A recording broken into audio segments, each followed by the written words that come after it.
સૌથી મોટા સમાચાર સુરતથી કોંગ્રેસના ઉમેદવારનું ફોર્મ રદ થયું છે। લોકસભાના કોંગ્રેસ ઉમેદવાર નિલેશ કુંભાણીનું ફોર્મ રદ થયું છે। ફોર્મ રદ થતા હવે હાઈકોર્ટમાં જશે કોંગ્રેસ। ટેકેદારોએ જણાવ્યું કે સહી તેમની નથી।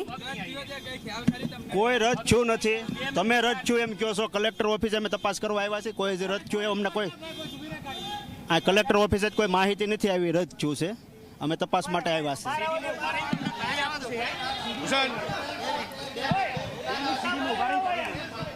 સીડીમાં ઉભા રહીને કરી દઉં છું યાર। તો આપ જુઓ તેઓ ત્યાં પહોંચ્યા છે કલેક્ટર ઓફિસ ખાતે અને તેઓ કહી રહ્યા છે કે અમે ત્યાં જ જઈ રહ્યા છે, અમને એવી કોઈ માહિતી મળી નથી। મહત્વનું છે કે સુરત લોકસભા બેઠકથી ભાજપના ઉમેદવાર મુકેશ દલાલના ચૂંટણી એજન્ટ દિનેશભાઈ જોધાણીએ વાંધો ઉઠાવ્યો હતો। કોંગ્રેસ ઉમેદવાર નિલેશ કુંભાણીના ટેકેદારો યોગ્ય નહીં હોવાનો વાંધો ઉઠાવવામાં આવ્યો હતો અને જે બાદ આ ફોર્મ છે તે રદ થયું છે। આ મામલે શક્તિસિંહ ગોહિલ પ્રેસ કોન્ફરન્સ કરી શકે છે। તો આ એક મોટો ઝટકો કોંગ્રેસને કહી શકાય, કારણ કે ગઈકાલે જ ફોર્મ ભર્યું હતું, ઉમેદવારી નોંધાવી હતી અને હાલ આ કલેક્ટર કચેરી બહારના દ્રશ્યો અમે આપને બતાવી રહ્યા છે। આપ જુઓ, તેમણે એવું પણ કહ્યું છે કે મને આ અંગેની કોઈ માહિતી આપવામાં નહોતી આવી, પરંતુ આ એક સૌથી મોટા સમાચાર, કારણ કે ગઈકાલે જ તેમણે ઉમેદવારી નોંધાવી હતી, વાંચે ગાતે ત્યાં પહોંચ્યા હતા, જીતનો વિશ્વાસ વ્યક્ત કર્યો હતો અને આજે જે સમાચાર મળી રહ્યા છે આપ જુઓ, ફોર્મ રદ થતા હવે હાઈકોર્ટમાં જશે કોંગ્રેસ। તો કોંગ્રેસના ઉમેદવાર નિલેશ કુંભાણીના ટેકેદારો યોગ્ય નહીં હોવાનો વાંધો ઉઠાવવામાં આવ્યો હતો અને આ સીધા દ્રશ્યો અમે આપને બતાવી રહ્યા છે। કલેક્ટર કચેરી ખાતે પહોંચ્યા છે અને તેમણે કહ્યું કે અમને એવી કોઈ માહિતી મળી નથી, અમે જઈને પૂછપરછ કરી રહ્યા છે।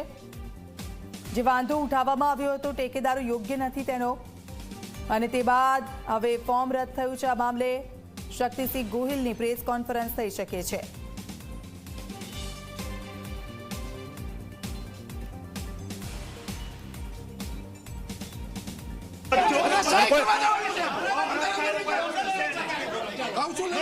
ફોર્મ રદ થવા પણ કઈ છે નહીં, ફોર્મ અમે કાળજીપૂર્વક ભર્યું છે અને અમને કોઈ જાણ કરવામાં આવી નથી।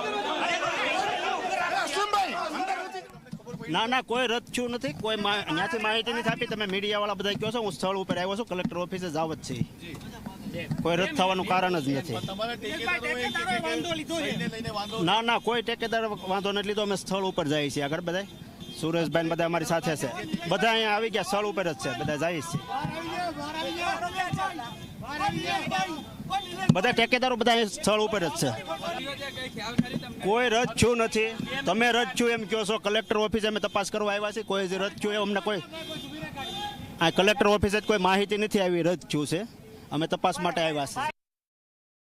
અમને 4 કલાકનો ટાઈમ આપ્યો છે, અત્યારે સ્કૂટીની ચાલુ છે, એટલે એમાં કોઈ ફોર્મ રદ થવાનો સવાલ નથી। અત્યારે પહેલાં અમને સાંભળ છે, અમારી શું રજૂઆત છે, ભાજપની શું રજૂઆત છે, એટલે બિલકુલ અત્યારે કંઈ કહી શકાય નહીં। ફરિયાદમાં એવું છે કે ટેકેદારો સહી ખોટી કરી છે, અને ટેકેદારો એમ કહે છે કે અમારી સહી નથી, એ બધી વાતો ચાલે છે, પણ હકીકતમાં વાસ્તવિક વાત એવી છે કે 4 વાગે જ્યારે અમને ફોર્મ બતાવશે અમારા, પછી અમે ખરાઈ કરીશું ને પછી આગળની કાર્યવાહી કરીશું। અમે હમણાં કોઈ સત્તાવાર માહિતી આપને ન આપી શકાય। એટલે ભાઈ, અમારા જે ઉમેદવારોનું સ્ક્રીનિંગ ચાલતું હતું એના માટે, સ્ક્રુટિની ચાલતી હતી એના માટે હું આવ્યો હતો, પણ ઉપર અમને નથી જવા દીધા, કારણ કે ત્યાં બીજા વ્યક્તિઓ છે। મને ખબર નથી, માહિતી નથી મારી પાસે। મારા ઉમેદવારોની સ્ક્રુટિની ચાલે છે, એના જે ફોર્મ છે અને ડમી ઉમેદવારોના છે એ ઓકે થયા કે નહીં એ જાણવા માટે હું આવ્યો છું, બીજો કોઈ વિષય નથી। મુકેશ દલાલ અને જનકભાઈ કાછડિયા અમારા 2 ઉમેદવારો છે, એક મુખ્ય ઉમેદવાર ને એક ડમી ઉમેદવાર છે, એનું સ્ક્રીનિંગ સ્ક્રુટિની ચાલે છે, એ ઓકે છે કે નહીં એ ચેક કરવા હું આવ્યો છું, બીજું કંઈ વિષય નથી। ભારતીય જનતા પાર્ટીના નેતાવાળા કંઈ વાંધો લીધો છે સુરત લોકસભાના ઉમેદવારની અંદર કોંગ્રેસ પક્ષના, એના માટે આવ્યા છે। જે છે હવે કલેક્ટરશ્રીને અમે રૂબરૂ મળશું, રજૂઆત કરશું, શું છે શું નહીં જોઈ લઈશું। જે કંઈ કાયદાકીય રીતે ચૂંટણીના પંચના નિયમ મુજબ થતું હોય એટલે શું થવાનું છે એ અમને પણ ખબર નથી। અમને પણ એવી જાણ થઈ એટલે અમે પણ બહારથી અહીંયા સ્થળ પર, હું કલેક્ટર કચેરીમાં એટલા માટે જ આવ્યા છે ને સૌ કોંગ્રેસના આગેવાનો પણ આવી રહ્યા છે કે એમને કંઈ ટેકેદારો કંઈ વાંધો લીધો છે એવું ખબર પડી છે। હમણાં અમને ઠોસ જે માહિતી હોવી જોઈએ અત્યાર સુધી ખબર નથી પડી, અને અમને એમ લાગશે કે અમારી સાથે ભારતીય જનતા પાર્ટીના પ્રેશરમાં આવીને ચૂંટણી અધિકારી શ્રી કંઈક દબાણમાં આવીને, રાજકીય દબાણમાં આવીને ખોટું કરી રહ્યા છે, તેના માટે કાયદાકીય લડત લડશું। શું વાંધો ઉઠાવ્યો? કે ટેકેદારોનું સાંભળે છે કે ટેકેદારોએ એવું કીધું છે કે અમારી પાસે દાબ દબાણમાં સહી કરાવી છે, જો એટલું હશે તો હું એમ માનું છું કે ચૂંટણી પંચના નિયમ મુજબ ફોર્મ રદ નહીં થઈ શકે, કારણ કે એકવાર સિગ્નેચર થઈ જાય પછી દબાણમાં થઈ છે કે પ્રેમથી થઈ છે એ તપાસનો વિષય છે. ને આપણે એટલી જ અપેક્ષા રાખીએ છીએ કે જે કંઈ અધિકારી છે ચૂંટણી અધિકારી કલેક્ટરશ્રી એમાં તટસ્થ અને નિષ્પક્ષ રહીને કામગીરી કરે, કોઈ રાજકીય દબાણમાં આવીને એવી કામગીરી ના કરે કે જેના કારણે ચૂંટણી પંચની ઉપર કંઈક ખોટી ડાઘ થાય, ખોટી છબી ખરાબ થાય. તો સીધા જ જઈશું સંવાદદાતા ચેતન અમારી સાથે લાઈવ જોડાઈ ગયા છે. ચેતન, શું ગતિવિધિઓ ચાલી રહી છે? એવી માહિતી સામે આવી છે કે નિલેશ કુંભાણી છે તેમનું ફોર્મ રદ થઈ શકે છે.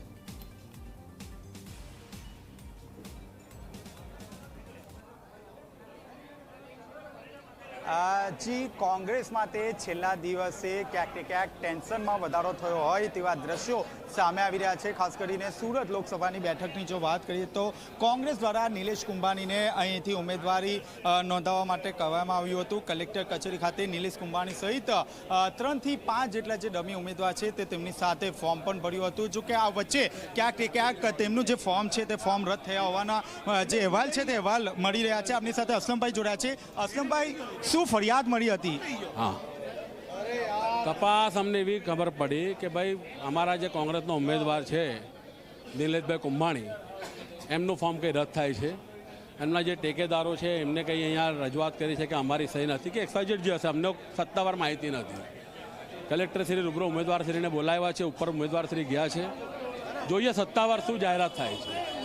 એના પછી જો અમને એમ લાગશે કે ભાઈ કલેક્ટર કચેરી એ ચૂંટણી પંચના નિયમની પરંતુ ભારતીય જનતા પાર્ટીના દબાણ હેઠળ કામગીરી કરી રહી છે, તો આગળ શું નક્કી કરી અમે બધા કોંગ્રેસના આગેવાનો બેસીને એક રણનીતિ નક્કી કરશું. કાયદાકીય લડત આપવાની જરૂર પડશે તો ચોક્કસપણે કાયદાકીય લડત આપશું. અસલમભાઈ, એવી વાતો ચાલી રહી છે કે નિલેશભાઈનું ફોર્મ રદ થઈ ગયું છે. કન્ફર્મ જો સત્તાવાર જ્યાં સુધી નહીં આવે લેખિત હું કઈ રીતે કહી શકું? બિલકુલ બિલકુલ આપની પાસે આવીશું. તો જમીર શેખ અમારી સાથે જોડાઈ ગયા છે અને તેમની સાથે વાતચીત કરીશું કે આગળ શું થઈ શકે જો આવા કેસ થતા હોય ત્યારે.